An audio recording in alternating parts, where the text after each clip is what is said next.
જ્ઞાન સાધના પરીક્ષા 2025 તેનો ખૂબ જ અગત્યનો વિડીયો છે. આ અગાઉ આપણે 3 વિડીયો અપલોડ કરી દીધા છે અને એની અંદર તમે જોયું હશે કે આપણે કયા કયા પ્રકારના પ્રશ્નોનું સોલ્યુશન કર્યું છે. આ ભાગ નંબર 4 છે, એમાં પર ખૂબ જ અગત્યના પ્રશ્નો છે. સૌપ્રથમ પહેલો પ્રશ્ન આપણે સમજીએ. 1, 2, 6, 15 અને 31 આમ 5 આંકડાઓ આપણને આપેલા છે અને પછી આપણને એવું કીધું છે કે અહીંયા પ્રશ્નાર્થ ચિહ્ન છે, ત્યાં શું આવે? તો 1 અને 2 વચ્ચેનો જે ગેપ છે એ કેટલો છે? 1 છે. 2 અને 4 વચ્ચેનો જે ગેપ છે, એટલે કે બંને વચ્ચેનું જે અંતર છે એ કેટલું છે? 4. 6 થી 15 એટલે 9 નું ગેપ છે અને 15 થી 31 એટલે કે 16 નો ગેપ છે. તો 1 એટલે 1 નો વર્ગ, 4 એટલે 2 નો વર્ગ, 9 એટલે 3 નો વર્ગ, તો 16 એટલે કેટલાનો વર્ગ થાય? 4. એનો મતલબ કે વર્ગની સિરીઝ ચાલે છે તો અહીંયા 5 નો વર્ગ આવે અને 5 નો વર્ગ એટલે અહીંયા કેટલા આવે? 25. અને આ 15 ને 16 31 થાય તો 31 ને 25 કેટલા થાય? તો 31 ને 25 થાય 56. એટલે આપણો જવાબ આવશે 56, 56 એ આપણો આન્સર આવશે. એટલે એ આપણો જવાબ આવશે. બીજો પ્રશ્ન જોઈએ. જો P ને B એવું કીધું છે કે P ને શું કહેવામાં આવે? તો P ને B કહેવામાં આવે. ત્યાર પછી A ને D, A ને શું કહેવામાં આવે? તો A ને D કહેવામાં આવે. R ને F, R ને શું કહેવામાં આવે? F કહેવામાં આવે. E ને G, E ને શું કહેવામાં આવે? G.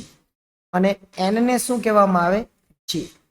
K નું પણ આપ્યું છે, K ને C કહેવામાં આવે. આ બધું આપણને કામનું નથી, આપણને ફક્ત પૂછ્યું છે કે પેન ને શું કહેવાય. તો પેન આ 3 શબ્દ છે એટલે કે P ને શું કહેવાય? B. તો P ની જગ્યા પર B લખવાનો. E ને શું કહેવાય? તો E ને G, તો E ની જગ્યા પર G લખવાનો. અને N ને શું કહેવાય? N ને J, તો N ની જગ્યા પર J લખવાનું. BGJ, BGJ એટલે સેક્શન આપણો વિકલ્પ C છે એ આપણો સાચો જવાબ થશે. એટલે આપણે ખૂબ અગત્યનો પ્રશ્ન ગણાવી શકાય.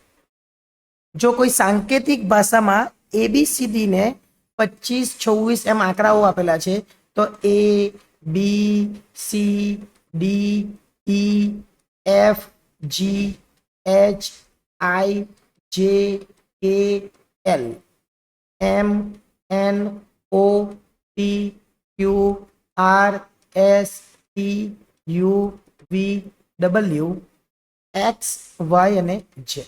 આવું લખી દેવાનું. આવું તો તમને કહું છું, બાકી આ ખરેખર લખવાની જરૂર નહીં, તમે યાદ પર રાખી શકો. ચલો પહેલા ABCD, તો A ને 26, B ને 25, C ને 24 અને D ને 23 એમ ક્રમ આપતા આપતા જવાનું. એટલે Z ને કેટલો આવે? 1 આવે, કે કુલ 26 આવે અને 2 આવે અને 3 આવે અને 4 આવે.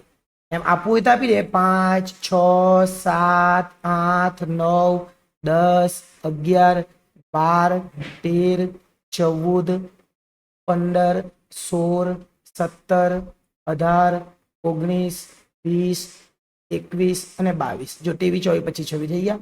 એમ જરૂર નહીં હતી પણ આપણે આપી દીધું. XYZ ને શું કીધું? તો W એટલે 4, અહીંયા W છે એટલે 4. ત્યાર પછી X એટલે 3, Y એટલે 2 ને 1. 4, 3, 2, 1, 4, 3, 2, 1 એટલે B જે છે એ આપણો સાચો જવાબ હશે. આના કરતા પણ સરળ રીતે આપણે તરત જ કરી શકીએ એમ છે, પણ આપણે સમજવા માટે આ વસ્તુ કરી છે. ચોથો પ્રશ્ન, ચોક્કસ એટલે શું? તો ચ એટલે કેટલા? તો ચ એટલે 2, પ એટલે કેટલા? 5 એટલે એ લખીએ 5, ક એટલે કેટલા? 1 એટલે એ લખીએ 1 અને સ એટલે કેટલા? 3 એટલે 25, 13 એ આપણો સાચો જવાબ આવે. આ ફક્ત સમજવા માટે છે. આટલા ઈઝી પ્રશ્નો ન પણ પૂછાય પણ આવી જાય તો આપણને કામ લાગે કે કેવી રીતે જવાબ આવે, એટલા માટે આ પ્રશ્નો મૂકેલા છે. આગળ ચાલીએ 5 નંબરનો પ્રશ્ન. આંખ શું કરે? તો આંખ પલકારો મારે. તો હૃદય શું કરે? તો હૃદય ધબકારો. હૃદયમાં શું આવે? ધબકારો. એટલે ધબકારો એ હૃદયનો જવાબ આવશે. ધબકારો ક્યાં થાય? તો ધબકારો હૃદયમાં થાય. આંખે પલકારો કરે, હૃદય ધબકારો કરે, એટલે એ જવાબ આવશે. આગળ સુથાર ફર્નિચર. સુથાર સાથે કોનો મતલબ છે? સુથાર ફર્નિચર એટલે ફર્નિચરનું કામ કોણ કરે? સુથાર. તો સોની શું કામ કરે? તો સોની એ ગણેરા બનાવવાનું કામ કરે. શું કામ કરે? સોની એ ગણેરા બનાવવાનું કામ કરે. જો અહીંયા ખેડૂત આવે તો ખેતી આવે. અહીંયા જો શિક્ષક આવે તો શિક્ષણ આવે. એમ અલગ અલગ પ્રકારના જવાબો આવે. 7 નંબરનો પ્રશ્ન, વીક. આ રીતના વીક લખેલું છે. શું કરેલું છે એ જોઈએ. તો વીકમાં પહેલું કે છે પણ સ્મોલ છે, પછી ઈ છે, અને ડબલ્યુ છે. એટલે આ પહેલો કે છે એ સ્મોલ થઈ ગયો, આ ઈ થઈ ગયો, આ ઈ થઈ ગયો, ડબલ્યુ પાછળ જતો રહ્યો. એટલે પાછળથી શબ્દો લખેલા છે તો અહીંયા હુક આપેલું છે. પાછળથી લખીએ એટલે પહેલો કે, ડબલ ઓ અને પછી એચ સ્મોલ વાળું જોવાનું. કે ડબલ ઓ એચ એટલે સી એ આપણો સાચો આન્સર હશે. 8 નંબરનો પ્રશ્ન, એ પછી ડી, તો ડી પછી પ્રશ્ન ચિહ્ન, એ પછી બી આવે અને પછી સી આવે. આ બે મૂળાક્ષરને છોડીને ડી આવે. તો અહીંયા ડી છે તો ડી પછી બે છોડી દેવાના, ઈ અને એફ. તો જવાબ શું આવશે? જી. એટલે આપણો જવાબ આવશે જી. આટલા સરળ પ્રશ્નો પૂછાય નહીં, પણ કદાચ પૂછાય તો કામ લાગી જાય.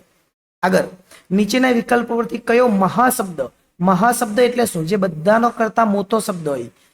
ખીર, ખાંડ, દૂધ અને ચોખા. અમારી સૌથી મોટું કયું?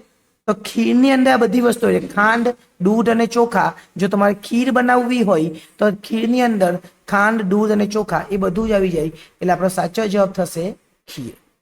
છેલ્લો પ્રશ્ન, મહાશબ્દ જેમાં પણ પૂછેલું છે, તત્વ, સંયોજન, અણુ અને પરમાણુ. અણુ, પરમાણુ, તત્વ અને આ બધું જ શેમાં આવી જાય? તો સંયોજનમાં આવી જાય.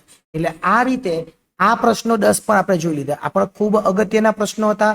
તમને આ પ્રશ્નો પણ ગમ્યા હશે. એટલે એ પ્રમાણે તમે આગળના વિડીયો જો જોવાના બાકી હોય તો એ પણ જોઈ લેજો. આપણે 3 ભાગ બનાવેલા છે, આ 4થો ભાગ હતો. નેક્સ્ટ ટાઈમ જ્યારે મળીશું ત્યારે 5મા ભાગ સાથે આગળ વધીશું. આભાર.